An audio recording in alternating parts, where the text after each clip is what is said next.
இவன் கொல்லாவிட்டாலும் வைகலான் தன்னை கொன்று விடுவான் என்று தோன்ற நிலவனுக்கு சிரிப்பு வந்தது.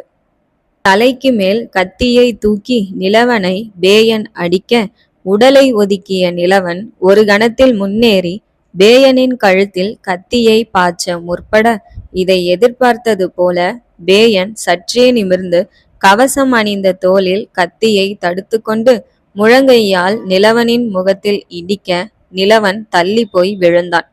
இது போன்ற தாக்குதலை பலமுறை சந்தித்திருந்தவனைப் போல் பேயன் காணப்பட்டான். மீண்டும் பேயன் வாளை உயர்த்தி வெட்ட முற்பட உருண்டு எழுந்த நிலவன் விலகி நின்றான். நிலவனின் மூக்கிலிருந்து குருதி மெதுவாக வெளிவந்தது.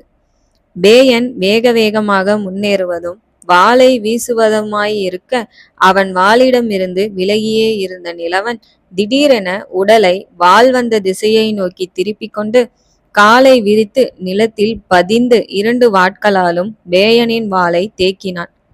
வாளை தேக்கிய கணத்தில் உள்பக்கம் சுழன்று வாளை பேயனின் கழுத்தில் செருக முற்பட பேயன் வேகமாக விலகினான். நிலவன் சற்று ஏமாற்றம் அடைந்தான். ஒரு சிறுவனை வீழ்த்த முடியாததை நினைத்து பேயன் இன்னும் வேகமாக வாளை வீச அவனின் வட்டத்துக்குள் வராமல் நிலவன் சுற்றி வந்தான். பேயன் வாளை வீசி முன்னேற நிலவன் பேயனுடைய வாள்வீச்சின் தன்மையை கவனித்தான். பேயன் வாளை வீசுகையில் அரைவட்டமாய் சென்ற வாள் மீண்டும் பேயன் எதிர்ப்பக்கம் வீச எடுத்துக்கொள்ளும் நேர இடைவெளியை கணித்தான். நிலவன் மீண்டும் பேயன் வாளை வீச காத்திருந்தான். வலது காலை பின்னே இழுத்த நிலவன் மண்ணில் கால் விரல்களை நன்கு அழுத்தி கொண்டான்.